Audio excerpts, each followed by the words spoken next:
Okay, today our topic is permeability. మనం first unit complete చేసుకున్నాము. ఇప్పుడు మనం సెకండ్ యూనిట్లోకి ఎంటర్ అవుతున్నాము. సో సెకండ్ యూనిట్ వచ్చేసి permeability and effective stress, seepage analysis, ఇట్లా 3 పార్ట్స్ ఉన్నాయి అగైన్ సెకండ్ యూనిట్లో కూడా. సో ఇందులో ఫస్ట్ టాపిక్ వచ్చేసి పర్మియబిలిటీ గురించి చెప్పుకోవాలి. సో ఈ పర్మియబిలిటీలో మెయిన్గా ఈరోజు చెప్పబోయే టాపిక్స్ ఏంటంటే అసలు సాయిల్ వాటర్ అంటే ఏంటి, కెపిలరీ రైస్ అనేది సాయిల్స్లో ఎలా జరుగుతుంది, నెక్స్ట్ వచ్చేసి flow of water through soils ఎలా వెళ్తుంది, దానికి సంబంధించిన లా ఏంటి, దాని యొక్క వ్యాలిడిటీ అనేవి చెప్పుకుంటున్నాం. ఓకే, ఫస్ట్ వన్ వచ్చేసి పర్మియబిలిటీలో ఫస్ట్ సాయిల్ వాటర్ గురించి చెప్తున్నాము. సో సాయిల్ వాటర్ అంటే మీకు సింపుల్గా చెప్తున్నాను, ఇక్కడ డయాగ్రమెటికల్గా నేను ఆల్రెడీ డ్రా చేసుకున్నాను. So soil water, the water which present in the soil, the water which present in the soil mass is called as soil water. ఓకేనా, ఒక సాయిల్లో కనుక వాటర్ ఉంటే దాన్ని సాయిల్ వాటర్ అంటాం. అగైన్ ఈ సాయిల్ వాటర్లో 2 టైప్స్ ఉన్నాయి, ఫ్రీ వాటర్ ఉన్నాయి, హెల్డ్ వాటర్ ఉన్నాయి. ఓకేనా, ద వాటర్, ఈ వాటర్ ఎలా ప్రజెంట్ అయి ఉంటాయి ఆ సాయిల్లో అంటే సాలిడ్ పార్టికల్స్కి సాలిడ్ పార్టికల్స్, సపోజ్ ఇది ఒక సాలిడ్ పార్టికల్, ఇవన్నీ సాలిడ్ పార్టికల్స్, ఈ సాలిడ్ పార్టికల్స్ మధ్యలో స్పేస్ ఉంది. సో ఈ స్పేస్లో అనేది వాటర్ అనేది ఆక్యుపై ఉంటుంది. సో ఆ వాటర్నే సాయిల్ వాటర్ అంటాం. If the water which is present in the soil, that water is known as soil water. Again ఈ వాటర్లో మెయిన్గా 2 టైప్స్ ఉన్నాయండి, ఫ్రీ వాటర్, హెల్డ్ వాటర్ ఉన్నాయి.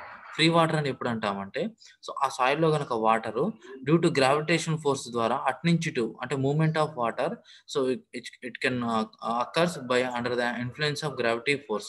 సో గ్రావిటేషన్ ఫోర్స్ ద్వారా వాటర్ అనేది ఐ హెడ్ నుంచి లో హెడ్కి, టోటల్ హెడ్ డిఫరెన్స్ ఏదైతే డిఫరెన్స్ హెడ్ ఉంటుందో, సో అలా హెడ్ డిఫరెన్స్ ఉండడం వల్ల వాటర్ ఈజీగా ఫ్లో అవ్వగలిగితే ఆ వాటర్ని ఫ్రీ వాటర్ అంటాం. So the water which can flow easily under the action of influence of gravitational force, అలా వాటర్ ఫ్లో అయితే దాన్ని ఫ్రీ వాటర్ అంటాం. ఇలా గ్రావిటేషన్ ఫోర్స్ ద్వారా కాకుండా వాటర్ ఫ్లో కాకుండా ఓన్లీ అలాగే ఉంటుంది అనుకోండి, దాన్ని హెల్డ్ వాటర్ అంటారు. ఓకేనా, సో ఈ హెల్డ్ వాటర్ అంటే ఏంటంటే, సో సాయిల్లో వాటర్ ఉంటుంది, ఆ వాటర్ ఫ్లో అనేది అవ్వదు. ఇది గ్రావిటేషన్ ఫోర్స్ ద్వారా జనరల్గా వాటర్ అనేది ఫ్లో అవుతూ ఉంటుంది అప్వర్డ్ నుంచి డౌన్వర్డ్కి. బట్ ఈ హెల్డ్ వాటర్ అనేది ఏంటంటే, ఈ సాయిల్లో ఉన్నటువంటి వాటర్, ఫర్ ఎగ్జాంపుల్ ఏదైనా సాయిల్ తీసుకుంటే ఆ సాయిల్లో ఉన్న వాటర్ ఆ గ్రావిటేషన్ ఫోర్స్ యాక్ట్ అవుతున్నా కూడా వాటర్ అనేది మూవ్ అవ్వదు. అలా వాటర్ కూడా మూవ్ అవ్వకపోవడాన్ని హెల్డ్ వాటర్ అంటారు. ఈ హెల్డ్ వాటర్లో మెయిన్గా 3 టైప్స్ ఉన్నాయి. స్ట్రక్చరల్ వాటర్ ఉంది, అబ్జార్బ్డ్ వాటర్ ఉంది, కెపిలరీ వాటర్ ఉంది. స్ట్రక్చరల్ వాటర్ అంటే ఏంటంటే, సింపుల్గా చెప్పాలంటే ఇక్కడ ఇది ఏ మినరల్ కంటే ఎగ్జాంపుల్ మ్యాంట్ మెరిలినేట్ మినరల్కి ఎగ్జాంపుల్. ఈ మ్యాంట్ మెరిలినేట్ మినరల్కి ఇన్ బిట్వీన్ ఈ యూనిట్స్ మధ్యలో మనకు వాటర్ మాలిక్యూల్స్ అనేవి ఉంటాయి. So the water which present in the structure of a mineral, so ఆ సాయిల్లో స్ట్రక్చర్లో ఉంటుంది వాటర్.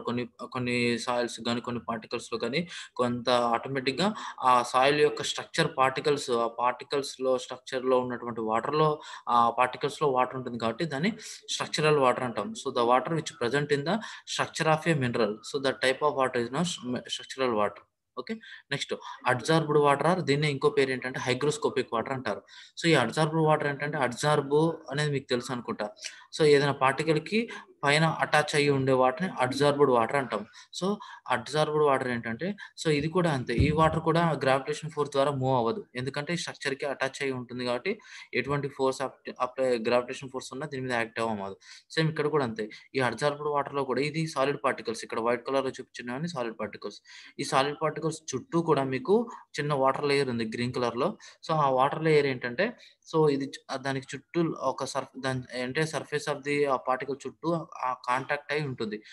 ఈ కాంటాక్ట్ ఎందుకు ఉంటుందంటే, ఈ స్మాల్ పార్టికల్స్కి ఏంటంటే ఈ అట్రాక్టివ్ ఫోర్సెస్ ఎక్కువగా ఉంటుంది. సో అట్రాక్టివ్ ఫోర్సెస్ ఈ స్మాల్ పార్టికల్స్కి టాప్లో ఉంటాయి కాబట్టి ఆ వాటర్లో ఉన్నటువంటి ఫోర్సెస్కి అటాచ్ అయ్యి ఈ పార్టికల్ చుట్టూ అబ్జార్బ్డ్ వాటర్, ఆ వాటర్ అనేది అట్లా అటాచ్ అయి ఉంటుంది. సో ఈ వాటర్ని అబ్జార్బ్డ్ వాటర్ అంటాం. The water which present on the surface of a particles are surface of the particles.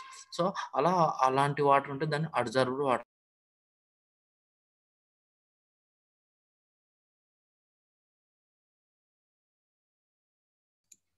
So next వచ్చేసి మనకి ఏముంటుందంటే, అయిపోయింది స్ట్రక్చరల్ వాటర్ గురించి చెప్పుకున్నాం, అబ్జార్బ్డ్ వాటర్ గురించి చెప్పుకున్నాం. Next capillary water.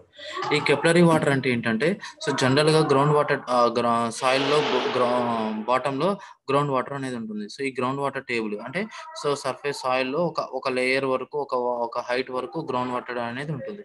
సో ఈ గ్రౌండ్ వాటర్కి సో ఆపోజిట్ డైరెక్షన్లో ఈ కెపిలరీ యాక్షన్స్ వల్ల ఈ గ్రౌండ్ వాటర్ వల్ల కెప్లరీ ఫోర్సెస్ వల్ల కొంచెం వాటర్ అనేది పైకి అప్వర్డ్ డైరెక్షన్ లో మూవ్ అవుతుంది. అంటే ఆపోజిట్ ద గ్రావిటేషన్ ఫోర్స్ ద్వారా ఈ గ్రౌండ్ లో ఉన్నటువంటి వాటర్ పైకి యాక్ట్ అవుతుంది. సో ఈ గ్రౌండ్ వాటర్ టేబుల్ నుంచి ద వాటర్ అనేది అప్వర్డ్ డైరెక్షన్ లో మూవ్మెంట్ అవుతుంది. సో దాన్ని కెప్లరీ వాటర్ అంటాం. అంటే అప్వర్డ్ డైరెక్షన్ లో వెళ్తుంది. సో అదే దేని వల్ల వెళ్తుంది అంటే కెప్లరీ ఫోర్సెస్ అంటాం. సో సో ఈ కెప్లరీ ఫోర్సెస్ ద్వారా ఈ కెప్లరీ రైజెస్ వల్ల ఇక్కడ వాటర్ ఉంటుంది కాబట్టి ఈ సాయిల్ లో ఉన్నటువంటి వాటర్ ని, ఈ స్టేజ్ లో ఉన్న వాటర్ ని కెప్లరీ వాటర్ అంటాం. So the water which present in the soil under the action of capillary forces, then that type of water is known as capillary water. Okay, so ఇది main గా soil water గురించి చెప్తామండి. So soil water present in the wide spaces of a soil mass is called soil water అంటాం. So వీటి గురించి చెప్పుకున్నాం. ఇప్పుడు next వచ్చేసి ఇది దీని గురించి. Next one capillary rise in tubes and capillary rise in soils. So first initial గా మనం ఏం చేయాలంటే కెప్లరీ రైజ్ ఇన్ సాయిల్స్ గురించి నేర్చుకోవాలి. But capillary rise in soils మీకు సడన్ గా రావాలి అంటే అప్పటికప్పుడు రాదు కాబట్టి కొంచెం అంటే అర్థం కావడం కోసం first capillary rise in tubes గురించి చెప్తున్నాం. సో కెప్లరీ రైజ్ ట్యూబ్స్ ఏంటంటే ఒక కెప్లరీ ట్యూబ్ అంటే ఒక సన్నటి గొట్టం లాగా ఉంటుంది. సో దాన్ని తీసుకెళ్లి ఒక వాటర్ లో డిప్ చేయగానే ఏమవుతుంది, ఆ వాటర్ అనేది ఇలా సక్ చేసుకుంటూ కొంచెం హైట్ కి రీచ్ అవుతుంది. ఆ హైట్ కి ఎందుకు రీచ్ అవుతుంది అంటే మెయిన్ గా కొంచెం ఫోర్సెస్ ఉంటాయి. అది కోషన్ అండ్ అడేషన్ ఫోర్సెస్ అని ఉంటాయి. సో ఏ ఫ్లూయిడ్ కి అయితే కోషన్ ఫోర్సెస్ ఎక్కువ ఉన్నాయనుకోండి, సో ఆ వాటర్ లెవెల్ రైజ్ అవ్వడం కానీ డిక్రీజ్ అవ్వడం కానీ జరుగుతుంది. సో అడేషన్ ఫోర్సెస్ వల్ల, కోషన్ ఫోర్సెస్ వల్ల ద వాటర్ లెవెల్ అనేది ఈ హైట్ కి టాప్ లో రీచ్ అవ్వడం లేదా బాటమ్ లో రీచ్ అవ్వడం జరుగుతుంది. సో జనరల్ గా ఏంటంటే కోషన్ అంటే ఏంటంటే ఇప్పుడు ఇక్కడ చూపించే లైన్స్ ఏంటంటే గ్లాస్ వాల్స్. ఈ గ్లాస్ వాల్స్ కి ఇక్కడ ఉన్న వాటర్ కి మధ్య ఉన్నటువంటి బాండ్ ని కానీ ఫోర్సెస్ కానీ ఏమంటామంటే కోషన్ అంటాం. అదే వాటర్ పార్టికల్స్ మధ్య ఉండేటువంటి ఫోర్సెస్ కానీ బాండ్ అని ఏమంటామంటే కోషన్ అంటాం. ఓకే, సో వాటర్ పార్టికల్స్ మధ్య ఉండే ఫోర్స్ ని కోషన్ అంటాము. సో గ్లాసెస్ ఆఫ్ వాల్స్ కి వాటర్ పార్టికల్స్ మధ్య ఉన్నటువంటి అట్రాక్షన్ కానీ ఫోర్సెస్ కానీ ఏమంటామంటే అడేషన్ అంటాం. సో వాటర్ కి ఏంటంటే జనరల్ గా కోషన్ తక్కువగా ఉంటుంది, అడేషన్ ఎక్కువగా ఉంటుంది. సో అడేషన్ వల్ల సో వాటర్ అనేది ఆటోమేటిక్ గా పైకి రైజ్ అవుతుంది. సో ఈ విధంగా రైజ్ అవుతూ ఉంటుంది. సో వాటర్ లెవెల్ కొంచెం హైట్ వరకు రైజ్ అవుతుంది. ఆ తర్వాతకి రైజ్ అవ్వడం ఆఫ్ అయిపోతుంది. ఎందుకంటే సో కనుక స్టేజ్ వచ్చిన తర్వాత ఈక్విలిబ్రియం స్టేజ్కి వస్తుంది. సో ఆ ఈక్విలిబ్రియం స్టేజ్ ఎందుకు వస్తుంది అంటే వెయిట్ ఆఫ్ వాటర్ ఈ పార్ట్ వరకు వెయిట్ ఆఫ్ వాటర్ అనేది ఆక్యుపై చేసి ఆగుతుంది. సో అంతకంటే ఎక్కువ అయితే వాటర్ కిందకి వెళ్ళిపోతూ ఉంటుంది. సో కనుక స్టేజ్కి వచ్చిన తర్వాత ఈక్విలిబ్రియం స్టేజ్కి వస్తుంది. సో ఇక్కడ ఏంటంటే ఈ కెప్లరీ ఫోర్సెస్ ని ఫైండ్ అవుట్ చేయడానికి ఈ కెప్లరీ హైట్ అంటే కెప్లరీ రైజ్ ఎంత వాటర్ అనేది ట్యూబ్ లోకి రైజ్ అవుతుంది అనేది మనం ఎలా తెలుసుకోగలము అంటే దానికి ఒక ఫార్ములా ఏ విధంగా చేస్తామంటే ఫస్ట్ ఇది టెన్షన్ ఫోర్స్ అండి. సో ఈ టెన్షన్ ఫోర్స్ జనరల్ గా ఈ డైరెక్షన్ యాక్ట్ అవుతుంది. సో ఈ డైరెక్షన్ లో నార్మల్ డైరెక్షన్ యాక్ట్ అవుతుంది. సో మనకేంటంటే ఇక్కడ మనకి summation upward forces equal to downward forces చేస్తున్నాం. సో టెన్షన్ ఫోర్స్ అనేది ఆపోజిట్ గా యాక్ట్ అవుతుంది, అప్వర్డ్ డైరెక్షన్ యాక్ట్ అవుతుంది. ఇదేమో ఈ డైరెక్షన్ లో ఉంది, మనకు కావాల్సిన అప్వర్డ్ ఫోర్సెస్ అది కూడా వెర్టికల్ డైరెక్షన్ ఫోర్స్ కాబట్టి మనం ఏం చేస్తున్నామంటే ఈ టీకి టీటా ఉంది కాబట్టి ఇది అడ్జసెంట్ సైడ్ అవుతుంది కాబట్టి కాస్ టీటా చేస్తే వస్తుంది. సో ఇలా అప్వర్డ్ ఫోర్సెస్ వచ్చేసి టెన్షన్ ఫోర్స్ వచ్చేసి టీ కాస్ టీటా వస్తుంది. అట్లా ఇది ఏంటి సర్కులర్ షేప్ లో ఉంటుంది కదా ఆ glass tube. So total forces అన్ని ఉంటాయి, అన్ని చోట్ల అన్ని ఫోర్సెస్ ఉన్నాయి కాబట్టి ఒక కాస్ టీటా కాకుండా మొత్తం చుట్టూ అన్ని వైపులా ఉంటుంది కాబట్టి the total perimeter of the circle ఏంటంటే pi d. So total forces all tension forces కావాలంటే టీ కాస్ టీటా అంటే పైడి చేస్తే మనకి టోటల్ అప్వర్డ్ ఫోర్సెస్ అనేది వస్తుంది. ఓకేనా. నెక్స్ట్ డౌన్వర్డ్ ఫోర్స్ అనేది ఏంటిది, ఇక్కడ weight of the water liquid లేదా weight of the water medium. So దీని యొక్క వెయిట్ అనేది డౌన్వర్డ్ ఫోర్స్. ఆ వెయిట్ ఆఫ్ ది వాటర్ కిందకి ఎలా వస్తుంది దానికి సంబంధించిన ఫార్ములా ఏంటి మనకి జనరల్ గా యూనిట్ వెయిట్ కి వచ్చేసి weight by volume. So weight కావాలి కాబట్టి ఇక్కడ మనకి వెయిట్ ని ఇట్లా వచ్చేసి దీన్ని పంపించేస్తాం గామా ఇంటూ వి. గామా అంటే unit weight of water, general 1000 అట్లా ఉంటుంది. సో నెక్స్ట్ వాల్యూమ్, వి అంటే ఇక్కడ వాల్యూమ్. సో వాల్యూమ్ కావాలంటే area into height. So area అంటే π/4d². జనరల్ గా మీకు తెలుసు కదా ఈ సర్కిల్ కి ఏరియా ఏంటి π/4d² ఆ πr² అని తీసుకుంటాం. So π/4d² in terms of diameter లో కావాలి కాబట్టి మనకి దాన్ని π/4d² చేస్తాం. ఇంటూ హైట్ వచ్చేసి ఈ కెప్లరీ రైజ్ ఎంత అయితే వచ్చిందో అది. సో ఇది తీసుకుంటే అప్వర్డ్ ఫోర్సెస్ ఈక్వల్ టు ఇక్కడ upward forces T cos theta into πd and downward forces equal to unit weight of water into its volume of water. So చేస్తే మనకి upward forces equal to downward force చేస్తే మనకి ఆ విధంగా equations solve చేసుకుంటూ వెళ్తే మనకి ఫైనల్ గా ఈ ఫార్ములా వస్తుంది. ఓకేనా. హెచ్సి కెప్లరీ రైజ్ వచ్చేసి 4 into T cos W into D. అయితే ఇందులో టెన్షన్ ఫోర్స్ కొద్దిగా కాస్ట్ హీట్ అనేది జనరల్గా నెగ్లిజిబుల్ గా ఉంటుంది కాబట్టి నెక్స్ట్ టెన్షన్ ఫోర్స్ ఒక ఫిక్స్డ్ వాల్యూ అనేది ఉంటుంది. యూనిట్ వెయిట్ ఆఫ్ వాటర్ ఈ 4 వీటన్నిటిని మల్టిప్లై చేస్తే మనకి డైరెక్ట్ గా 0.3 డివైడెడ్ బై డి అనేది వస్తుంది. ఇది జనరల్ గా కెప్లరీ రైజింగ్ జనరల్ ట్యూబ్స్ కి ఉంటుంది. అంటే ఫిజిక్స్ కెమిస్ట్రీ వాళ్ళకి ఎక్స్ప్లెయిన్ చేయడానికి ఉంటుంది. సేమ్ ఇదే కాన్సెప్ట్ మనకి కెప్లరీ రైజింగ్ సాయిల్స్ లో ఎలా అప్లికేబుల్ అవుతుంది అంటే సేమ్ కాన్సెప్ట్. ఇక్కడ నేనేం చేస్తున్నానంటే చిన్న ఐటమ్ డ్రా చేస్తున్నాను. సేమ్ ఇదో ఇక్కడ ఉన్నటువంటి ట్యూబ్ ని ఏది ఇక్కడ ఉన్నటువంటి గ్లాస్ ట్యూబ్ ని నేను ఇక్కడ తీసుకున్నాను. సేమ్ ఇక్కడ వాటర్ లెవెల్ తీసుకున్నాను. సేమ్ ఇక్కడ ఉన్నట్టు ఏది ఇక్కడ ఉన్న వాటర్ లెవెల్ లాగే ఒక ఒక కంటైనర్ లాగే ఇక్కడ వాటర్ తీసుకున్నా. ఇప్పుడు దీని ప్లేస్ లో నేను ఏం చేస్తున్నానంటే వాటర్ ఫిల్ చేస్తున్నాను. ఇక్కడ వాటర్ అంతా ఫిల్ చేస్తున్నాను. అంటే కొంచెం హైట్ ఇక్కడ దాకా. ఓకే, ఇక్కడంతా వాటర్ ఫిల్ చేస్తున్నాను. ఇక్కడంతా వాటర్ ఫిల్ అయిపోయింది. ఓకేనా. సో ఇదంతా వాటర్ తో ఫిల్ అయిపోయింది. ఇది ఈ ట్యూబ్ లో సాయిల్ తీసుకున్నాం. ఇంతకుముందు ఓన్లీ ప్యూర్ గా లిక్విడ్ తీసుకున్నాము. ఇప్పుడు దీని ప్లేస్ లో మనం సాయిల్ తీసుకుంటాము. సో సాయిల్ అంటే అన్ని కలిసి ఉంటాయి కదా, సాలిడ్ పార్టికల్స్ ఉంటాయి, అక్కడక్కడ వైట్ స్పేస్ ఉంటుంది. సో ఈ వైట్ అన్నిటిని ప్లేస్ లో మనకి ఇలా ఉంటుంది. సో ఇప్పుడు నేనేం చేస్తున్నానంటే సో ఈ ట్యూబ్ తీసుకున్న ప్లేస్ లో నేను సాయిల్ తీసుకున్నాను. సో అగైన్ సేమ్ ఇక్కడ వాటర్ తీసుకున్నట్టు వాటర్ తీసుకున్నాము. సో ఈ క్యాపిలరీ ట్యూబ్ ని తీసుకెళ్లి ఆ వాటర్ లో డిప్ చేసుకున్నాము. సో డిప్ చేయగానే సో ఈ వాటర్ ఉన్నటువంటి వాటర్ ఏమవుతుంది, డ్యూ టు కెపిలరీ ఫోర్సెస్ ఈ సాయిల్ కి దేని వల్ల వస్తాయి అంటే ఈ పార్టికల్స్ చుట్టూ చెప్పా కదా, స్మాల్ పార్టికల్స్ కదా, వీటికి అట్రాక్టివ్ ఫోర్సెస్ అనే దాని యొక్క టాప్ సర్ఫేస్ లో ఉంటాయి. కాబట్టి ఈ వాటర్ ని ఈ పార్టికల్స్ ని అబ్జర్వ్ చేసుకుంటాయి. అంటే అడిషన్ చేసుకుంటాయి. ఈ అడిషన్ చేసుకోగానే ఇక్కడ ఉన్న వాటర్ ఆ పార్టికల్స్ అడిషన్ అట్లా చేసుకుంటూ వాటర్ అనేది అప్వర్డ్ డైరెక్షన్ లో మూవ్మెంట్ అనేది జరుగుతూ ఉంటుంది. అట్లా వాటర్ అనేది కింద నుంచి పైకి వెళ్తూ ఉంటుంది. సో ఇక్కడ మీకు ఇంకా క్లియర్ గా చెప్పాలంటే ఫర్ ఎగ్జాంపుల్ ఇలా తీసుకున్నాం, లేదా మామూలుగా చూసుకుంటే ఇక్కడ ఇక్కడ ఏమంటా హాలో ట్యూబ్ లాగా ఉండాలి. సేమ్ ఇక్కడ కూడా అంటే ఈ పార్టికల్స్ మధ్య వైట్ స్పేస్ అనేది ఉంటుంది. కాబట్టి ఇది జనరల్ గా ఏంటంటే సాయిల్ కి ఒక ఏమంటారు ఇంటర్ పార్టికల్ ఫోర్సెస్ అనేవి కంటిన్యూస్ గా ఉంటాయి. సో ఇక్కడ చూడండి కంటిన్యూస్ గా గ్యాప్ ఉంది, ఇక్కడ కంటిన్యూస్ గ్యాప్ ఉంటుంది. జనరల్ గా కంటిన్యూస్ గ్యాప్ ఉంటుంది. లేకపోతే వర్షం పైన వచ్చిన వాటర్ కిందకి వెళ్తున్నాయంటే ఆ వచ్చిన వాటర్ కంటిన్యూస్ గా వాటి యొక్క ఇంటర్ కనెక్టెడ్ గా వైడ్ స్పేస్ వైడ్స్ అనేవి ఉంటున్నాయి. కాబట్టి వాటర్ అక్కడ పైన వాటర్ పడితే కిందకి వెళ్ళిపోతుంది. సేమ్ ఇక్కడ కూడా అంతే కదా కాన్సెప్ట్ తో ఇక్కడ ఉన్న వాటర్ అనేది ఈ కంటిన్యూస్ గా ఉన్నటువంటి వాయిడ్ స్పేసే ఒక కెపిలరీ ట్యూబ్ లాగా యాక్ట్ అవుతుంది. సో దీని ద్వారా ఇక్కడ ఉన్నటువంటి వాటర్ ఏంటంటే ఈ సాలిడ్ పార్టికల్స్ ఉన్నటువంటి ఫోర్సెస్ వల్ల ఈ వాటర్ ఇలా సక్ చేసుకుంటూ ఉంటాయి. నెక్స్ట్ పార్టికల్స్ ఇలా సక్ చేసుకుంటారు. అట్లా ఫైనల్ గా ఈ పార్టికల్స్ తీసుకున్నప్పుడు అట్లా పైగా టోటల్ గా మనకి కెపిలరీ రైజ్ అనేది ఇలా జరుగుతుంది. సో ఈ కండిషన్ లో కూడా మనకి కెపిలరీ రైజ్ అనేది ఎలా ఫైండ్ అవుట్ చేస్తాం, ఇగో ఇక్కడ నుంచి ఇక్కడికి ఎంత వాటర్ ఫర్ ఎగ్జాంపుల్. సో మనకి వాటర్ అనేది ఎంత హైట్ కి మనకి వాటర్ అనేది కెపిలరీ రైజ్ అయిందో మనం ఈ విధంగా క్యాలిక్యులేట్ చేసుకోవచ్చు. ఓకే, కెపిలరీ రైజ్ ఓకే, అది కనెక్షన్.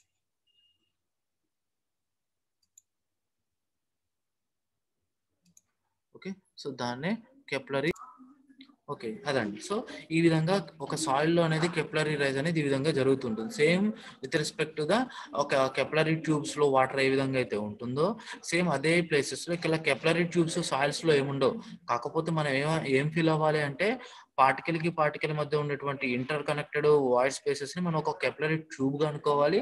సో ఇక్కడ వాటర్ ఏ విధంగా అయితే అడిషన్ ఫోర్సెస్ వల్ల ఏ విధంగా అయితే కెపిలరీ వాటర్ అనేది ఏ విధంగా అయితే రైజ్ అవుతుందో ఇక్కడ కూడా పార్టికల్స్ కి ఉన్నటువంటి అడిషన్ ఫోర్సెస్ వల్ల కూడా ఇక్కడ కూడా వాటర్ అనేది పైకి రావడం జరుగుతుంది. సో ఈ విధంగా కూడా మనం ఫైండ్ అవుట్ చేయడానికి సేమ్ ఫార్ములా ఈ విధంగానే ఉంటుంది. కాబట్టి సేమ్ ఇదే మనకు ఉన్నటువంటి ఇప్పుడు ఉన్నటువంటి యూజ్ చేసినటువంటి ఫార్ములా ఏదైతే ఉందో అదే ఫార్ములా మనకి ఇక్కడ కూడా యూజ్ చేస్తాం. అయితే ఇది జనరల్ గా ఏంటి, ఇది వాటర్ కాబట్టి ఈ ఫార్ములా వాడతాం. మరి ఇక్కడ సాయిల్స్ కదా, ఈ సాయిల్స్ కి కాన్సెప్ట్ ఎలా వాడతాం అంటే సో జనరల్లీ మీకు వాయిడ్ రేషియో ఫార్ములా తెలుసు, volume of voids by volume of solids. So volume of solids నేను ఇటు పంపించేస్తున్నాను. So volume of voids is equal to e into volume of solids. ఇక్కడ వాల్యూమ్ ఆఫ్ వాయిడ్స్ అనేది ఏంటి, small d. అంటే ఇదే కదా ఈ కెపిలరీ ట్యూబ్ ఈ స్మాల్ హోల్ లో నుంచి కదా వాటర్ అనేది పైకి రీచ్ అవుతుంది. సేమ్ ఇక్కడ కూడా అంతే, ఈ సాయిల్ లో కూడా మనకి ఇక్కడ ఉన్నటువంటి వాటర్ పైకి రావడానికి ఏంటి, ఇక్కడ ఉన్నటువంటి వాయిడ్ స్పేస్, ఇక్కడ ఉన్నటువంటి స్పేసెస్ మనకి యూజ్ అవుతున్నాయి. అదే మనం ఏం చెప్తున్నాం, వాయిడ్ యొక్క వాల్యూమ్ ఆఫ్ వాయిడ్స్, ఈ వాల్యూమ్ ఆఫ్ వాయిడ్స్ ఉన్నటువంటి స్పేస్ లోనే మనకి వాటర్ అనేది వెళ్ళిపోతుంది. కాబట్టి ఈ volume of voids small D. So మనకి జనరల్ గా ఏ సాయిల్ కి అయినా సరే దీని యొక్క వాల్యూమ్ ఆఫ్ వాయిడ్స్ కానీ దాని యొక్క వాల్యూమ్ ఎంత ఉంది, దాని వాయిడ్ స్పేస్ ఎంత ఉందని మనం ఫైండ్ అవుట్ చేయడం చాలా కష్టం. సో జనరల్‌గా వాల్యూమ్ ఆఫ్ వాయిడ్స్ ఆ వాల్యూమ్ దాని యొక్క వాయిడ్ స్పేస్ గాని ఎంత డయామీటర్ ఉంటుందో ఫైండ్ ఔట్ చేయడం చాలా కష్టం. సో దాన్ని మనం ఇండైరెక్ట్‌గా ఈ విధంగా ఫైండ్ ఔట్ చేసుకోవచ్చు. So small d is equal to ఈ ఫార్ములా ద్వారా E ఇంటూ D తీసుకోవచ్చు. అయితే ఇక్కడ పార్టికల్ సైజ్‌ని జనరల్‌గా ఏం చేసుకుంటారంటే 10% ఫైనల్ అంటే పార్టికల్ సైజ్ అనేది ఏ పార్టికల్ సైజ్ అయితే ఉంటుందో ఆ పార్టికల్ సైజ్ బిలో సాయిల్ అనేది 10% సీవ్ అనేది పాస్ అవ్వడం జరుగుతున్నటువంటి పార్టికల్ సైజ్‌ని తీసుకోవాలి. సో అది తీసుకున్నప్పుడు ఏమవుతుందో ఆటోమేటిక్‌గా మనం ఈ విధంగా మన ఒక సాయిల్‌లో ఉన్నటువంటి కెప్లర్ రైజ్ ఎంత అవుతుందో తెలుసుకోవచ్చు. అయితే ఇక్కడున్న బెస్ట్ ఈ ఫార్ములా ద్వారా మీరు ఒక పాయింట్ అబ్జర్వ్ చేసుకోవచ్చు. ఇంకోటేంటంటే జనరల్‌గా ఏంటంటే ఒక పార్టికల్ సైజు ఫర్ ఎగ్జాంపుల్ 10 ఉందనుకోండి. ఆ 10తో దాని యొక్క వైడ్ స్పేస్ గాని, దాని యొక్క వైడ్ స్పేస్ ఎంత ఉంటుందంటే జనరల్‌గా 1/5 పోర్షన్ ఉంటుంది. దాని యొక్క వైడ్ స్పేస్. అంటే దాదాపుగా 0.2 ఉంటుంది అట్లా. సో 2 మీరు 10 పార్టికల్ సైజ్ తీసుకుంటే దాని యొక్క వైడ్ స్పేస్ జనరల్‌గా 2 అనేది వస్తుంది. సో ఈ ఈక్వేషన్ బట్టి మీకేం అర్థం అవ్వాలి అంటే వెనెవర్ ద పార్టికల్ సైజ్ ఇప్పుడు పార్టికల్ సైజు ఎక్కువుందనుకోండి, పార్టికల్ సైజ్ ఎక్కువవుతే ఏమవుతుంది? ఈ కెపలరీ రైజ్ తగ్గిపోతుంది. ఇన్వర్స్‌లీ ప్రపోర్షనల్ గదా! సో, పార్టికల్ సైజ్ ఎంత ఎక్కువుంటే, ఇక్కడ ఎక్కువుంటే ఇది బై కదా! ఆటోమేటిక్‌గా కెపలరీ రైజ్ తగ్గిపోతుంది. అందుకే మనకి కంకర్ రాళ్ళకి గాని, శాండ్‌కి గాని ఇలాంటి వాటి సాయిల్స్‌కి అంటే ఎస్పెషల్‌గా కోర్స్ గ్రెయిన్డ్ సాయిల్స్‌కి ఏంటంటే, ఈ కెపలరీ రైజ్ అనేది చాలా తక్కువగా ఉంటుంది. ఓకేనా? ఎందుకు? డ్యూ టు దీని యొక్క పార్టికల్ సైజ్. ఈ ఈక్వేషన్ ద్వారా మనకున్నటువంటి ఇక్కడున్న రిలేషన్ ప్రకారం సో, పార్టికల్ సైజ్ ఎంత ఎక్కువగా ఉంటే, అక్కడ కెపిలరీ రైజ్ అంత తక్కువవుతుంది. అందుకే చూస్తే మీరు క్లేస్‌కి, సిల్స్‌కి, ఫైన్ శాండ్స్‌కి ఏమవుతుందంటే పార్టికల్ సైజ్ చాలా తక్కువగా ఉంటుంది. సో, పార్టికల్ సైజ్ చాలా తక్కువగా ఉంటుంది కాబట్టి కెపిలరీ రైజ్ ఎక్కువగా ఉంటుంది. సో, మీకు తెలుసో లేదో కెపిలరీ రైజ్ అనేది ఈవెన్ 30 మీటర్స్ హైట్‌కి కూడా రీచ్ అవుతుంది. అంటే మీరెక్కడో గ్రౌండ్ వాటర్ టేబుల్ ఉంటే, సో, మీ water level due to capillary forces ద్వారా కొన్ని సాయిల్స్‌కి, క్లేస్‌కి ఎగ్జాంపుల్‌గా చెప్తే so, up to 30 metres height వరకు కూడా మనకి కెప్లర్ రైజ్ అనేది జరుగుతూ ఉంటుంది. సో, కెప్లర్ రైజ్ అన్నప్పుడు మీరు ఈ డయాగ్రామ్‌తో పాటు ఈ డయాగ్రామ్ వేసి, ఈ ఫార్ములా రాసేసి, ఓన్లీ కెప్లర్ రైజ్ ఇన్ సాయిల్స్‌కైతే ఈ ఈక్వేషన్ రాసేసి, ఇక్కడ కాన్స్టాంట్ వచ్చేస్తది. ఈ కాన్స్టాంట్ అనేది బేస్డ్ ఆన్ సాయిల్స్‌ని బట్టి మనకి మారిపోతూ ఉంటుంది. ఓకేనా? ఇది కెప్లర్ రైజ్ ఇన్ సాయిల్స్ గురించి ఎక్స్‌ప్లనేషన్. సో, ఇక్కడ ఉన్నటువంటి దీనికి ఒక చిన్న కోరిలేషన్ ఏంటంటే, ఇక్కడ వాటర్ తీసుకుంటాం, ఇక్కడ వాటర్ తీసుకుంటాము. ఇక్కడ గ్లాస్ ట్యూబ్ తీసుకుంటే ఇక్కడ ఏమేంటంటే పార్టికల్‌కి మధ్య ఉన్నటువంటి వాయిడ్ స్పేస్‌ని గాని, వర్డ్ స్పేస్‌ని మనకి కెప్లరీ ట్యూబ్‌గా తీసుకుంటాము. సో, ఇక్కడ సాలిడ్ పార్టికల్స్ తీసుకుంటే ఇక్కడ గ్లాస్ ట్యూబ్ ఉంటుంది. సేమ్ మిగతా కాన్సెప్ట్ అంతా సేమ్. సేమ్ ఇక్కడ అడిషనల్ ఫోర్సెస్ వల్ల వాటర్ పైకి రైజ్ అవుతుంది. ఇక్కడ అడిషనల్ ఫోర్సెస్ వల్ల వాటర్ పైకి రైజ్ అనేది జరుగుతూ ఉంటుంది. ఓకే. అది. నెక్స్ట్ వన్ ఇప్పుడు కెప్లర్ రైజ్ ఇన్ సాయిల్స్ గురించి చెప్పుకున్నట్టే అంటే ఇంకా క్లియర్‌గా అక్కడేంటంటే ఓన్లీ ఫార్ములా కోసం ఇలా క్లియర్ చెప్పుకున్నాం. ఇప్పుడు జనరల్‌గా ఏంటంటే సో, జనరల్‌గా కెప్లర్ రైజ్ ఇన్ సాయిల్స్ జనరల్‌గా ఏ విధంగా జరుగుతుందంటే మనకి ఫస్ట్ వాటర్ ఎక్కడి నుంచి వస్తుందండి? పైన వర్షం ద్వారానో లేదా మన local language water resource engineering చెప్పుకోవాలంటే ప్రెసిపిటేషన్ ద్వారా మనకి వాటర్ అనేది పైనుంచి కిందకొస్తుంది. So, due to internal connected force ద్వారా వాటర్ అనేది హై హెడ్ నుంచి లో హెడ్‌కి ట్రాన్స్‌ఫర్ అవుతూ ఉంటుంది. ఇట్లా వాటర్ వెళ్తూ ఒకానొక స్టేజ్‌కి వచ్చేస్తుంది. సో, అదే మనం గ్రౌండ్ వాటర్ టేబుల్ అంటాం. సో, ఈ గ్రౌండ్ వాటర్ టేబుల్ అనేది ఎప్పుడు ఇక్కడ స్ట్రెయిట్‌గా చూపించినట్టు ఉండదు. హారిజాంటల్‌గా అంటూ ఏమి ఉండదు. డైరెక్షన్ ఆఫ్ సాయిల్ యొక్క నేచర్‌ని బట్టి ఆ గ్రౌండ్ వాటర్ టేబుల్ ఆ విధంగా డైరెక్షన్ ఆఫ్ మూవ్‌మెంట్ అనేది ఉంటుంది.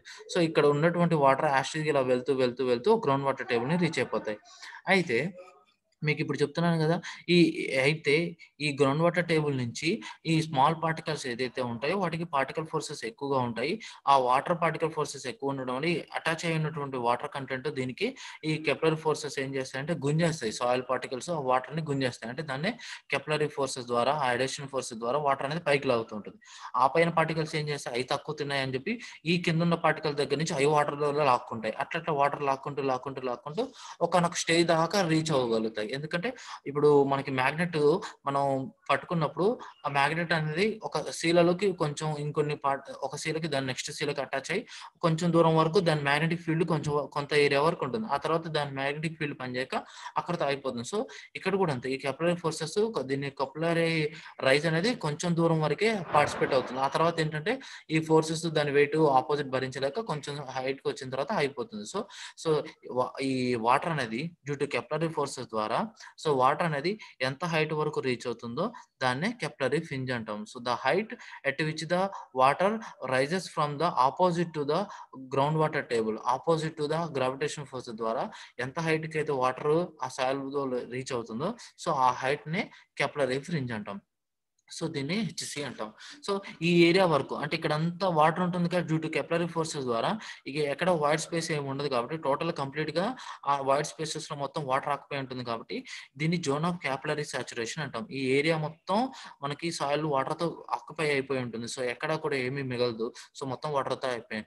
సో అయినప్పటికీ కూడా దీనికి అటాచ్ చేస్తూ కొంచెం ఒక టన్ ఒక కొంచెం గ్యాప్ వరకు అక్కడ కూడా కొంచెం వాటర్ కంటెంట్ కొద్దిగా లైట్‌గా ఉంటుంది.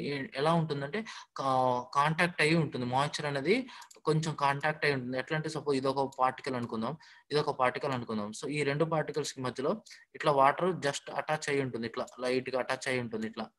సో, ఆ ఏరియాలో అట్లుంటుంది. మొత్తం బాగా ఉండదు. కాపోతే కొంచెం అట్లా పూర్తిగా ఉంటుంది. సో, దాన్ని కాంటాక్ట్ మాయిశ్చర్ అంటాము. సో, ఈ ఏరియా వరకు కొంచెం పార్షియల్లీ సాచురేటెడ్‌గా ఉంటుంది సాయిల్. ఇంగ ఆ తర్వాతంతా పూర్తిగా డ్రై స్టేట్‌లోనే ఉంటుంది. సో, అక్కడెక్కడ వాటర్ అనేది ఉండదు. సో, దాన్ని కాంటాక్ట్ మాయిశ్చర్ అంటాం. సో, ఈ ఏరియా వరకు కొంచెం వాటర్ లైట్‌గా టచ్ అయ్యి ఉంటుంది. సో, ఈ విధంగా కెపిలరీ రైజ్ అనేది సాయిల్స్‌లో అనేది డ్యూ టు కెపిలరీ ఫోర్సెస్ ద్వారా opposite to the gravitational forces ద్వారా వాటర్ అనేది పైకి రీచ్ అవుతుంది. సో, దాన్ని మనం కెప్లర్ రైజ్ అంటాము. సో, దానికి సంబంధించిన ఫార్ములా మనం నేర్చుకున్నాము. ఇది. ఓకే. ఓకే. నేను ఎరేజ్ చేస్తున్నాను. ఓకే. నెక్స్ట్ టాపిక్ వచ్చేసి మనం ఇప్పుడు చెప్పుకునే టాపిక్ వచ్చేసి permeability. So, permeability. So, soil water గురించి చెప్పుకున్నాం. కెప్లర్ రైజ్ చెప్పుకున్నాం. ఇప్పుడు పర్మియబిలిటీ. సో, పర్మియబిలిటీ అంటే పర్మియబిలిటీ అంటే ద నేమ్‌లోనే మీకు ఈజీగా వెళ్ళిపోతుంది. మీ ఎబిలిటీ. నా నుంచి పాస్ అయ్యేటువంటి తత్వం అంటాం. సింపుల్‌గా తెలుగులో చెప్పాలంటే అచ్చమైన తెలుగులో నా నుంచి పోయేటువంటి కెపాసిటీ సో, దాన్నే పర్మియబిలిటీ అంటాం. సో, ద పర్మియబిలిటీ అంటే ద ఎబిలిటీ ఏం ఎబిలిటీ ఉండాలి? దాని నుంచి వెళ్ళేటువంటి ఏంటిదంటే water. The the ability of soil which permits the flow of water through the soil is known as permeability. ఓకేనా? పర్మియబిలిటీ అంటే డెఫినిషన్ ఏంటంటే the ability to which the permits the flow of water through the soil is known as permeability అంటాం. So, దీనికి రకరకాల definition ఉన్నాయి. Which permits the flow of water is defined as the porous material which permits the passage or seepage of water. అంటే seepage అవ్వడం అన్నా వెళ్ళడమే, passage అన్నా వెళ్ళడమే. సో, ఇంకా పర్మిట్స్ అన్న దాదాపు అన్నిటికి through it's inter connecting voids. అంటే పార్టికల్ మధ్య ఉన్నటువంటి వాయిడ్ స్పేసెస్ ద్వారానే కదా మనకి వాటర్ అనేది పాస్ అవుతూ ఉంటుంది కాబట్టి దాన్నే పర్మియబిలిటీ అంటాం. సో, మీకు ఒక ఎగ్జాంపుల్ ఇక్కడ డయాగ్రామ్ చూపిస్తాను మీకు ఈజీగా అర్థం కావడం కోసం. ఇదండి. సో, ఇదొక ఫర్ ఎగ్జాంపుల్ సాయిల్ అనుకోండి. ఈ సాయిల్ పైన వాటర్ పోస్తే ఏమవుతుంది? కింద నుంచి పాస్ అవుతూ ఉంటుంది. సో, ఈ మీడియంని ఇప్పుడు ఈ కాన్సెప్ట్‌ని ఏమంటామంటే ఇప్పుడు పర్మియబిలిటీ అంటాం. సో, ఈ సాయిల్‌కి ఉన్న ఇప్పుడు ఎబిలిటీ ఏంటంటే పైన వాటర్ పంపిస్తే కిందకెళ్ళిపోతుంది. So, the ability of soil which permits the flow of water through the soil medium. So, ఇక్కడ వాటర్ అనేది ఫ్లో అవుతుంది. ఎలా? Through its soil medium. So, దాన్ని పర్మియబిలిటీ అంటాం. సో, ఇక్కడ కూడా ఒక కాన్సెప్ట్ ఉంది. సో, ఇక్కడ ఏంటంటే మనం ఇందాక చెప్పుకున్నట్టే సో, ఇక్కడ చూడండి పెద్ద పెద్ద గ్రావెల్స్‌కి వాయిడ్ స్పేస్ ఎక్కువగా ఉంటుంది. పార్టికల్స్‌కి ఎక్కడైతే వాయిడ్స్ ఎక్కువగా ఉంటుందో అక్కడ పర్మియబిలిటీ ఎక్కువగా ఉంటుంది. సో, జనరల్‌గా గ్రావెల్స్‌కి ఏంటంటే వాయిడ్ స్పేస్ చాలా ఎక్కువగా ఉంటుంది కాబట్టి గ్రావెల్స్‌లో అనేది వాటర్ అనేది చాలా వాయిడ్స్ ఎక్కువగా ఉంటుంది. కాబట్టి చాలా ఫాస్ట్‌గా వాటర్ అనేది పాస్ అవుతుంది కాబట్టి గ్రావెల్స్ అంటే కోర్స్ గ్రెయిన్డ్ సాయిల్స్‌కి ఎస్పెషల్‌గా గ్రావెల్స్‌కి, కోర్స్ సాండ్ లేదా మీడియం సాండ్‌కి హైలీ పర్మియబుల్‌గా ఉంటుంది. అదే స్టిఫ్ క్లేస్‌కి వీటికైతే సో, లెస్ పర్మియబుల్ ఉంటుంది. ఎందుకంటే వాటికి అట్రాక్టివ్ ఫోర్సెస్ ఎక్కువగా ఉంటుంది కాబట్టి వాటర్ అయి చిన్నగా చాలా ఫాస్ట్‌గా కిందకి ఫ్లో అనేది అవ్వనివ్వవు. చాలా స్లోగా వెళ్తూ ఉంటుంది. సో, దాన్ని పర్మియబిలిటీ అంటాం. ఓకే. చేస్తాను. ఓకే. నెక్స్ట్ టాపికొచ్చేసరికి మీకేంటంటే నెక్స్ట్ టోటల్ హెడ్ అంటాము. సో, అసలు ఈ పర్మియబిలిటీ ఇంపార్టెంట్ అనేది అసలు మీకు జనరల్‌గా చెప్తాను మీకు ఇంకో స్లైడ్‌లో చూపిస్తాను. సో, మెయిన్‌గా పర్మియబిలిటీ ఇంపార్టెంట్ ఏంటంటే సో, ఈ పర్మియబిలిటీయే మనకి ఫర్దర్‌గా చాలా యూజ్ అవుతుంది. సో, రేట్ ఆఫ్ సెటిల్‌మెంట్ అనేది ఎలా అవుతుందనేది తెలిసిపోతుందండి. సో, రేట్ ఆఫ్ సాయిల్ అనేది ఎలా సాచురేటెడ్ సాయిల్ అండర్ లోడ్ వల్ల ఎలా జరుగుతుందో తెలుస్తుంది. అంటే మీకు జనరల్‌గా తెలుసో లేదో కాంపాక్షన్ గాని, కన్సాలిడేషన్ గాని ఎలా జరుగుతుందంటే ఆ సాయిల్‌లో ఉన్నటువంటి వాటర్ ఎవాపరేట్ అవ్వడం గాని, ఆ సాయిల్‌లో ఉన్న వాయిడ్స్ తక్కువ అవ్వడం వల్ల గాని మనకి వాటర్ బయటికెళ్ళిపోవడం వల్ల మనకి సెటిల్‌మెంట్ అనేది జరుగుతుంది. సో, అందుకే వాటర్ దాన్ని బట్టి మనకి సెటిల్‌మెంట్ ఎంత రేట్‌లో జరుగుతుందో తెలుస్తుంది. సో, బేస్డ్ ఆన్ పర్మియబిలిటీని వల్ల. నెక్స్ట్ వన్ ఎర్త్ డ్యామ్స్‌లో. సో, ఎర్త్ డ్యామ్స్ కన్‌స్ట్రక్షన్ చేశామనుకోండి, ఇటువైపు మొత్తం వాటర్ ఉంటుంది. సో, ఆ వాటర్ ఇటు నుంచి ఇటువైపు సీప్ అవ్వడానికి ఛాన్సెస్ ఉంటాయి. సో, ఏ టైప్ ఆఫ్ సాయిల్‌ని తీసుకున్నప్పుడు దాని యొక్క సీపేజ్ ఎంత వాటర్ అనేది ఆ సాయిల్ నుంచి పర్మియబిలిటీ అవుతుంది. సో, దాన్ని బట్టి మనం design of earth dam A type of soil తీసుకోవాలి. ఆ కింద ఉన్నటువంటి ఉన్నటువంటి సాయిల్ మీడియం ఎలా ఉంటుంది. సో, దాని ద్వారా మనకి ఎర్త్ డ్యామ్స్ కన్‌స్ట్రక్షన్ చేయడానికి ఒక తీసుకోవడానికి ఇది పర్మియబిలిటీ అనేది యూజ్ అవుతుంది. Next one stability of slopes. So, ఈ ఎర్త్ డ్యామ్స్ వీటిలలో ఏంటంటే స్టెబిలిటీ కోసం సపోజ్ ఇట్లా ఉంటాయి డ్యామ్స్. సో, ఈ వాటర్ ఇలా సీప్ అవుతూ వెళ్తూ ఉంటాయి. సో, ఈ వాటర్ సీప్ అవుతున్నప్పుడు ఇక్కడ సాయిల్ అంతా వీక్ అయిపోతుంది. సో, ఈ స్టెబిలిటీస్ మెయింటైన్ చేయకపోకుండా ఇది మొత్తం ఫెయిల్యూర్ అయిపోతుంది. ఈ సర్ఫేస్ అంతా ఫెయిల్యూర్ అయిపోతుంది. సో, అలా స్టెబిలిటీ పర్పస్ కోసం కూడా మనం ఏం చేస్తామంటే ఈ యొక్క పర్మియబిలిటీని కాలిక్యులేట్ చేస్తే మనకి స్టెబిలిటీ అనాలిసిస్‌లో కూడా యూజ్ అవుతుంది.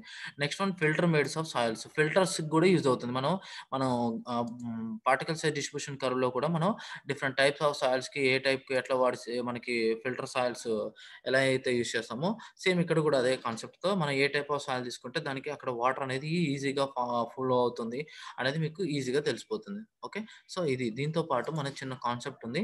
సో, జనరల్‌గా ఏంటంటే ఇది దీనికి సంబంధించిన concept. Okay. So, next one వచ్చేసి హైడ్రాలిక్ హెడ్ అంటాం. దీన్నే లేదా టోటల్ హెడ్ అంటాం. జనరల్‌గా ఇంకా రకరకాలుగా చెప్తుంటారు. సో, జనరల్‌గా సేమ్ లిక్విడ్స్‌కైతే టోటల్ హెడ్ ఆఫ్ లిక్విడ్‌కనుకోండి డేటమ్ హెడ్ ఉంటుంది, ప్రెషర్ హెడ్ ఉంటుంది, వెలాసిటీ హెడ్ ఉంటుంది.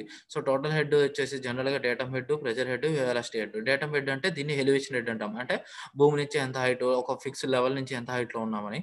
Next pressure head. So, internal pressure అనేది పాయింట్ మీద గాని ప్రెషర్ మీద పడేటువంటిది వెలాసిటీ హెడ్ అనేది ఉంటుంది. సో, వెలాసిటీ కూడా ఉంటుంది. ఈ మూడిట్లలో మనకి ఎలివేషన్ ఉంటుంది. ప్రెషర్ హెడ్ అనేది సాయిల్‌లో అంటే టాప్ లేయర్స్ అన్నీ వన్ బై వన్ కింద నుంచి బాటమ్ లేయర్స్ అన్నీ ఉంటుంది కాబట్టి ఆటోమేటిక్‌గా ప్రెషర్ అనేది ఉంటుంది. నెక్స్ట్ వెలాసిటీ హెడ్ అనేది ఇక్కడ కంప్లీట్‌గా జీరో ఉంటుంది. ఎందుకంటే ఆ సాయిల్స్‌లో ఏమవుతుందంటే వాటర్ అనేది గ్రౌండ్ మీద మూవ్‌మెంట్ అయినంత వాటర్ ఫ్లో అనేది సాయిల్స్‌లో అంత ఫాస్ట్‌గా అనేది ఉండదు. చాలా స్లోగా అనేది వాటి యొక్క ఫ్లో ఆఫ్ వాటర్ అనేది చాలా స్లోగా ఉంటుంది. సో, అందుకని దాని యొక్క వెలాసిటీ హెడ్ ఆల్‌మోస్ట్ కంప్లీట్‌గా నెగ్లిజిబుల్‌గా ఉంటుంది కాబట్టి దీన్ని జీరో చేసుకుంటాం. అందుకే ఫ్లూయిడ్స్‌కైతేనేమో జనరల్‌గా ఈ 3 ఉంటాయి. మరి సాలిడ్స్‌కొచ్చేసరికి వెలాసిటీ హెడ్ కంప్లీట్‌గా జీరో అయిపోతుంది కాబట్టి మనకి టోటల్ హెడ్ వచ్చేసి elevation head and pressure head ఈ 2 మాత్రమే ఉంటాయి. సో, అందుకే మనం ఈ సాలిడ్స్ టాపిక్ చేసేటప్పుడు ఓన్లీ ప్రెషర్ హెడ్ గాని, ఎలివేషన్ హెడ్ ఈ రెండే తీసుకుంటాం. సో, జనరల్‌గా flow of water through soils ఏమవుతుందంటే flow of water through soils. So, the loss of head per unit length of flow through the soil is known as hydraulic gradient అంటాం. So, జనరల్‌గా ఇదేంటంటే ఈ ఈ ఎలివేషన్ హెడ్ ఏంటంటే మనం జనరల్‌గా ఎంత హైట్‌లో సాయిల్ తీసుకున్నామో తెలిసిపోతుంది. ప్రెషర్ హెడ్ వచ్చేసి ఎలా ఫైండ్ ఔట్ చేస్తామంటే పీజియోమీటర్ కనెక్ట్ చేస్తాం. ఏ పాయింట్ దగ్గర అయితే మనకు ప్రెషర్ హెడ్ ఫైండ్ ఔట్ చేయాలనుకుంటున్నామో అక్కడ పీజియోమీటర్ కనెక్ట్ చేస్తారు. పీజియోమీటర్ మీకు ఫ్లూయిడ్ మెకానిక్స్‌లో వచ్చి ఉంటుంది. తెలిసుంటుంది అనుకుంటున్నాను. సో, ఆ పీజియోమీటర్ లెవెల్ ఎంత వరకు అయితే తీసుకుంటామో ఆటోమేటిక్‌గా దాన్ని బట్టి మనకి ప్రెషర్ హెడ్ వస్తుంది. ఈ రెండిటిని యాడ్ చేసి మనకి టోటల్ హెడ్ వస్తుంది. దీన్నే మనం హైడ్రాలిక్ హెడ్ అని కూడా అంటాం. ఓకే. సరే. ఓకే.